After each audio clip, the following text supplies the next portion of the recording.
মক্কার আকাশে তখনও সূর্য ওঠেনি, শান্ত ভোরের হাওয়া, চারদিকে নিস্তব্ধতা।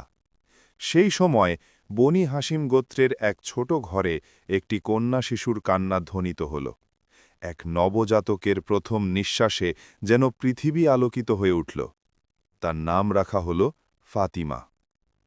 তিনি ছিলেন মোহাম্মদ ইবনে আবদুল্লাহ সাল্লাল্লাহু আলহি ওয়াসাল্লাম ও খাদিজা বিনতে খুয়াইলিদ রাদিয়াল্লাহু আনহা এর কন্যা। নবীজির ঘরে জন্ম নেওয়া 4 কন্যার মধ্যে 3 জন, জাইনাব, রুকাইয়া, উম্মে কুলসুম, ইতিমধ্যেই ছোট, আর এই নবজাতিকা ফাতিমা ছিলেন সবচেয়ে কনিষ্ঠ। তখনও নবুয়তের ঘোষণা হয়নি। নবীজির বয়স প্রায় ৩৫ বছর, আর 5 বছর পরই হীরা গুহায় নেমে আসবে সেই চিরস্মরণীয় ওহী ইকরা। খাদিজা রাদিয়াল্লাহু সন্তানের মুখে তাকিয়েছিলেন আবেগে আপ্লুত। তিনি জানতেন না এই ছোট্ট কন্যা একদিন হবে নবীর স্নেহের কেন্দ্র, দুনিয়ার নারীদের শ্রেষ্ঠতমা আর জান্নাতের নারীদের নেত্রী। ফাতিমা বেড়ে উঠছিলেন এমন এক ঘরে যেখানে ছিল সততা, দয়া আর আল্লাহর প্রতি গভীর ভালোবাসা। তার পিতা সাল্লাল্লাহু আলহি ওয়াসাল্লাম কখনো মিথ্যা বলতেন না, কখনো কারো অধিকার নষ্ট করতেন না। মক্কার মানুষ তাকে আল আমিন বলে ডাকত, অর্থাৎ বিশ্বস্ত। শৈশবে ফাতিমা খুব শান্ত, কোমল ও চিন্তাশীল মেয়ে ছিলেন। তিনি অন্যদের সাহায্য করতে ভালোবাসতেন। খাদিজা রাদিয়াল্লাহু ধনী হলেও গর্বহীন ছিলেন। এমন পরিবেশে ফাতিমার মধ্যে জন্ম নেয় বিনয় আর করুণা। প্রতিদিন বিকেলে তিনি দেখতেন কাবার চারপাশে লোকেরা কাঠের মূর্তির সামনে মাথা নিচু করছে। তিনি একদিন মাকে জিজ্ঞেস করেছিলেন, আম্মি, এরা কাঠের টুকরোকে কেন সালাম দেয়? খাদিজা রাদিয়াল্লাহু একটু হাসলেন, মেয়েকে কোলে টেনে বললেন, কারণ এরা এখনও সত্যিকারের আল্লাহকে চেনে না মা, কিন্তু একদিন সবাই জানতে পারবে সৃষ্টিকর্তা একজনই। যখন ফাতিমার বয়স প্রায় 5 বছর, তখন হঠাৎ তার ঘর পাল্টে গেল। রাসূলুল্লাহ সাল্লাল্লাহু আলহি ওয়াসাল্লাম হীরা গুহা থেকে ফিরে এলেন বদলে যাওয়া মানুষ হয়ে। তিনি তার স্ত্রী খাদিজাকে বললেন, আমাকে চাদর দিয়ে ঢেকে দাও খাদিজা, আমার কাছে এক অদ্ভুত বার্তা এসেছে। সেই থেকেই শুরু হল নবুয়ত, আর সেই মুহূর্ত থেকে শুরু হল মক্কার এক ঘরে নূরের প্রবাহ, যেখানে ফাতিমা খেলত, ঘুমাত, হাসত। তিনি দেখলেন তার পিতা মানুষকে এক আল্লাহর দিকে আহ্বান করছেন। তিনি দেখলেন মক্কার কুরাইশ নেতারা সেই পবিত্র আহ্বানে ক্ষিপ্ত হয়ে নবীজিকে উপহাস করছে, পাথর ছুটছে। একদিন ছোট ফাতিমা দেখলেন কাবার পাশে তার পিতা সেজদায় আছেন, আর আবু জাহাল তার পিঠে নাড়ি ভুড়ি ফেলে দিয়েছে। ছোট্ট ফাতিমা দৌড়ে গেলেন, কাঁদতে কাঁদতে ময়লা সরিয়ে দিলেন, পিতার মাথা কোলে নিলেন। রসূলুল্লাহ সাল্লাল্লাহু আলহি ওয়াসাল্লাম উঠে কন্যার চোখ মুছে দিলেন, বললেন, কেঁদো না ফাতিমা, আল্লাহ তোমার পিতাকে রক্ষা করবেন। এই ঘটনাগুলো ফাতিমার কোমল হৃদয়ে চিরস্থায়ী ছাপ ফেলে গেল। তিনি তখন থেকেই বুঝলেন, আমার আব্বা কেবল মানুষ নন, তিনি আল্লাহর পাঠানো রাসূল। নবুয়াতের 7ম বছর মুসলিমদের উপর মুশরিকরা কঠিন নিষেধাজ্ঞা জারি করল। বনি হাসিম গোত্রের সবাইকে এক উপত্যকায় বন্দী করা হল শিবে আবি তালিব। ফাতিমা তখন ছোট, কিন্তু ক্ষুধা, তৃষ্ণা ও কষ্টের দিনগুলো তিনিও অনুভব করলেন। মাসের পর মাস খাবার থাকত না, অনেক রাতে কেবল শুকনো খেজুরে দিন কাটত। খাদিজা রাদিয়াল্লাহু নিজের খাবার কন্যাকে দিতেন, আর নবীজির মুখে হাসি রাখার চেষ্টা করতেন। 3 বছর কষ্টে কেটে যায়। শেষে যখন অবরোধ ভাঙে, খাদিজা রাদিয়াল্লাহু তখন অসুস্থ, দুর্বল। ফাতিমা দিন-রাত তার মায়ের সেবা করলেন, কিন্তু কিছুদিন পরই সেই মায়ের ইন্তেকাল হল। ফাতিমার বয়স তখন প্রায় 10-11। মা নেই, কাবার সামনে নিঃশব্দে দাঁড়িয়েছিলেন নবী সাল্লাল্লাহু আলাইহি ওয়াসাল্লাম, চোখে জল, কন্যা তার পাশে। সেই দিনের পর থেকে ফাতিমা তার পিতার ছায়া হয়ে গেলেন। তিনি ঘরের কাজ করতেন, কাপড় ধুত, পানি আনতেন, আর যখন নবীজির উপর কেউ কষ্ট দিত, কাঁদতে কাঁদতে তার গায়ে ধুলো মুছে দিতেন। মানুষ তখন তাকে বলতে শুরু করল, উম্মে আবিহা, অর্থাৎ নিজ পিতার মা। তিনি এমন মমতা দিয়ে নবীজির যত্ন করতেন, যেন এক মা তার সন্তানের যত্ন করে। মক্কা তখন অশান্ত, নবীজির চারপাশে সামান্য সংখ্যক সাহাবী আর প্রতিপক্ষের ভয়াবহ নির্যাতন। ফাতিমা দেখেছেন কেমন করে বিলাল রাদিয়াল্লাহু আনহু পাথর চেপে নির্যাতিত হন, কেমন করে তার বোনেরা ইসলামের পথে কষ্ট পায়। কিন্তু তার বিশ্বাস অটল ছিল।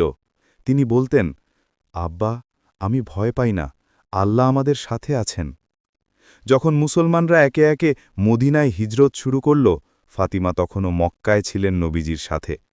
তার হৃদয় টান ছিল সেই শহরের দিকে যেখানে ইসলাম স্বাধীনভাবে বিকশিত হবে। অবশেষে হিজরতের বছর রাসূলুল্লাহ সাল্লাল্লাহু আলাইহি ওয়াসাল্লাম মক্কা ত্যাগ করলেন। ফাতিমা তখন পরিবারের নারীদের নিয়ে কিছুদিন পর মদিনায় যোগ দিলেন।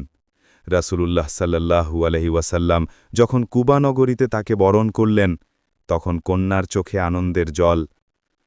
আব্বা, এখন আমরা নিরাপদ? রাসূলুল্লাহ সাল্লাল্লাহু আলাইহি ওয়াসাল্লাম হাসলেন, হ্যাঁ ফাতিমা, এখন ইসলাম মুক্ত বাতাসে নিঃশ্বাস নিচ্ছে। মদিনা, যে শহর আল্লাহর রাসূল সাল্লাল্লাহু আলাইহি ওয়াসাল্লামের আগমনে হয়ে উঠেছিল নূরের নগরী। তার আগমনে মানুষ রাস্তায় রাস্তায় ছুটে এসে বলেছিল, আল্লাহর রাসূল আমাদের শহরে এসেছেন। সেই আনন্দের ভেতরেই নবীজির পরিবারও ধীরে ধীরে মক্কা থেকে এসে মিলিত হচ্ছিল। ফাতিমা রাদিয়াল্লাহু আনহা তার বোন উম্মে কুলসুমের সঙ্গে নবীজির পাশে গিয়ে উঠলেন। সেই দিনগুলো ছিল নিরাপত্তার, কিন্তু কষ্ট তখনও শেষ হয়নি। মদিনায় জীবনের শুরুটা ছিল সংগ্রামী। পানি আনা, মাটি মারিয়ে ঘর গড়া। মুসলিম সমাজের শুরুর দিনগুলোয় নারী পুরুষ সবাই সমানভাবে ব্যস্ত ছিল। ফাতিমা ছিলেন নবীজির সবচেয়ে নিকটজনদের একজন। তিনি মসজিদে নববীর কাছে থাকতেন, পিতার প্রতিটি যুদ্ধের আগে তার জন্য দোয়া করতেন। যখন নবীজির চেহারায় ক্লান্তি দেখতেন, তিনি ছুটে যেতেন পানি আনতে বা তার পোশাক ধুতে। মদিনার প্রতিটি দিন যেন ফাতিমার জীবনে নতুন পরীক্ষা ও ত্যাগের গল্প হয়ে উঠছিল। অধ্যায় ৮, বিয়ের প্রস্তাব। যখন ফাতিমার বয়স কিছুটা বাড়ল, অনেক সাহাবী তার জন্য প্রস্তাব পাঠালেন। আবু বকর রাদিয়াল্লাহু আনহা, উমর রাদিয়াল্লাহু আনহা, তারা সবাই চেয়েছিলেন নবীজির প্রিয় কন্যাকে নিজের ঘরে আনতে। কিন্তু নবী সাল্লাল্লাহু আলাইহি ওয়াসাল্লাম শান্তভাবে বললেন, আমি অপেক্ষা করছি আল্লাহর নির্দেশের। অবশেষে একদিন এলেন আলী ইবান আবি তালিব রাদিয়াল্লাহু আনহা। তিনি লাজুকভাবে নবীজির সামনে বসে বললেন, ইয়া রাসূলাল্লাহ, আমি কিছু বলতে চাই। রাসূলুল্লাহ সাল্লাল্লাহু আলাইহি ওয়াসাল্লাম মৃদু হাসলেন, তুমি কি ফাতিমাকে চাও হে আলী? আলী মাথা নিচু করে বললেন, জি, আল্লাহর জন্যই। নবী সাল্লাল্লাহু আলাইহি ওয়াসাল্লাম বললেন, আল্লাহ তোমাকে বরকত দেন আলী, ফাতিমা তোমারই যোগ্য। এভাবেই সেই পবিত্র বিয়ে সম্পন্ন হল। মোহর ছিল এক লৌহের বর্ম, যা আলী রাদিয়াল্লাহু আনহা বিক্রি করে দেন, আর তা দিয়েই শুরু হয় তাদের সংসার। অধ্যায় ৯, সরল জীবনের শুরু। বিয়ের রাতে নবীজি কন্যাকে ডেকে আনলেন, বললেন, ফাতিমা, আমি তোমাকে এমন একজনের হাতে দিচ্ছি যিনি দুনিয়ায়ও এবং আখেরাতেও শ্রেষ্ঠ। তারপর তিনি দোয়া করলেন, আল্লাহ, তাদের একত্র কর কল্যাণে, বরকত দাও তাদের জীবনে। আলী রাদিয়াল্লাহু আনহার ঘর ছিল ছোট, ছাদের ছিদ্র দিয়ে চাঁদের আলো ঢুকত। ফাতিমা হাসিমুখে সেই ঘর সাজালেন। একটা খেজুর পাতার বিছানা, একটা চামড়ার পালিশ আর একটা কলসি। এই ছিল নবীজির কন্যার সংসার। তবুও তার হৃদয় ছিল তৃপ্তি। তিনি জানতেন, দুনিয়ার আভিজাত্য নয়, আল্লাহর সন্তুষ্টিই প্রকৃত সম্পদ। তিনি প্রতিদিন গৃহকর্ম করতেন, চাকায় শস্য পিষতেন, পানি আনতেন, রান্না করতেন, হাতে ফোসকা পড়ত, তবু মুখে হাসি থাকত। একদিন ক্লান্ত হয়ে নবীজির কাছে গেলেন সাহায্যের আশায়। বললেন, আব্বা, আমার হাতে ফোসকা পড়েছে, যদি কোনো দাসী পেতাম। রাসূলুল্লাহ কোমল কণ্ঠে বললেন, ফাতিমা, আমি তোমাকে দাসী দিতে পারি না, কারণ দরিদ্ররা এখনও ক্ষুধার্ত, কিন্তু আমি তোমাকে এমন কিছু শেখাব যা দাসীর চেয়েও উত্তম।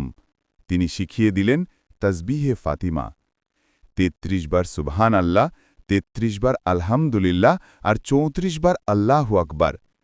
সেই দিন থেকে ফাতিমা রাদিয়াল্লাহু আনহা ঘুমানোর আগে নিয়মিত এই জিকির পড়তেন। অধ্যায় ১০, মাতৃত্ব। কিছুদিনের মধ্যেই তাদের ঘরে আসলো প্রথম সন্তান, হাসান। তারপর জন্ম নিলেন হুসাইন, তারপর উম্মে কুলসুম ও জায়নাব। ফতিমা রাদিয়াল্লাহু আনহা ছিলেন স্নেহময়ী মা। তিনি নিজ হাতে সন্তানদের খাবার দিতেন, নাম শেখাতেন আর ছোট ছোট দোয়াগুলো মুখস্থ করাতেন। যখন নবীজি আসতেন, হাসান ও হোসাইন তাকে জড়িয়ে ধরত। নবীজিও ভালোবাসায় তাদের চুমু দিতেন। রসুলুল্লাহ বলতেন, হাসান ও হোসাইন জান্নাতের যুবকদের নেতা, আর ফাতিমা জান্নাতের নারীদের নেত্রী। এই পরিবারের ভালোবাসা যেন ছিল নূর থেকে গড়া, একদিকে নবুয়াতের ঘর আর অন্যদিকে ত্যাগ ও বিনয়ের প্রতিচ্ছবি। অধ্যায় 11। কষ্ট ও সংগ্রাম। জীবন সহজ ছিল না। আলী রাদিয়াল্লাহু আনহা যুদ্ধযাত্রায় থাকতেন, আর ফাতিমা ঘরে অপেক্ষা করতেন। যখন উহুদের যুদ্ধ হল, নবীজি আহত হয়ে ফিরলেন। ফাতিমা ছুটে গেলেন, তার রক্তাক্ত মুখ ধুয়ে দিলেন, ছাই দিয়ে ক্ষতবন্ধ করলেন। তিনি কখনো অভিযোগ করতেন না। তিনি জানতেন, এ দুনিয়া ক্ষণস্থায়ী, আল্লাহর পথে কষ্টেই প্রকৃত সম্মান। অধ্যায় 12। নবীর বিদায়। সময় গড়াল। নবীজির জীবনের শেষ অধ্যায় নিকটে এল। মদিনার আকাশে যেন বিষাদের ছায়া। নবীজি অসুস্থ হলেন। ফাতিমা তার পাশে বসে কাঁদলেন। নবীজি কানে কানে কিছু বললেন, তিনি কাঁদলেন। আবার কিছু বললেন, তিনি হাসলেন। পরে সাহাবীরা জিজ্ঞাসা করলেন, ফাতিমা, কেন কাঁদলে আর কেন হাসলে? তিনি বললেন, আব্বা বলেছিলেন এই রোগেই তিনি মৃত্যুবরণ করবেন, তাই কেঁদেছিলাম। আর তিনি বললেন, আমিই হব প্রথম তার সঙ্গে মিলিত হওয়া পরিবার সদস্য, তাই হাসলাম। শীঘ্রই নবীজি ইন্তেকাল করলেন। সেই দিন ফাতিমার পৃথিবী নিস্তব্ধ হয়ে গেল। তিনি কান্না থামাতে পারছিলেন না। আলী রাদিয়াল্লাহু আনহা তাকে সান্ত্বনা দিলেন, কিন্তু তার চোখে ছিল অমোঘ ব্যথা। নবীজির ইন্তেকালের পর ফাতিমা খুব বেশি দিন বাঁচেননি। 6 মাসের মাথায় তার শরীর দুর্বল হয়ে গেল। তার মুখে সবসময় এক বাক্য, আমার হৃদয় এখন শুধু তার সঙ্গে থাকতে চায়। একদিন তিনি আলী রাদিয়াল্লাহু আনহাকে বললেন, আমার দাফন রাতে করো, যেন কেউ দেখে না, আমি আল্লাহর কাছে যাচ্ছি। সেদিন বিকেলে তিনি গোসল করলেন, নতুন কাপড় পরলেন, কিবলামুখী হয়ে শুয়ে পড়লেন।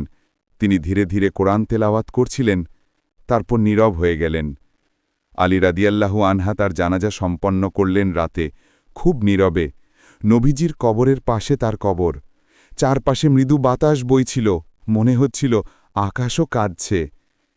তিনি চলে গেলেন তার প্রিয় পিতার কাছে, যার জন্য নবীজি একদিন বলেছিলেন, ফাতিমা আমার অংশ, যে তাকে কষ্ট দেয় সে আমাকেই কষ্ট দেয়। ফাতিমা রাদিয়াল্লাহু আনহা ছিলেন পবিত্রতার প্রতীক, একজন কন্যা, স্ত্রী, মা এবং মুমিনার নিখুঁত উদাহরণ। তার জীবন ছিল ত্যাগ, ঈমান আর আল্লাহর ভালোবাসার প্রতিচ্ছবি। মক্কার আকাশে তখনও সূর্য ওঠেনি। শান্ত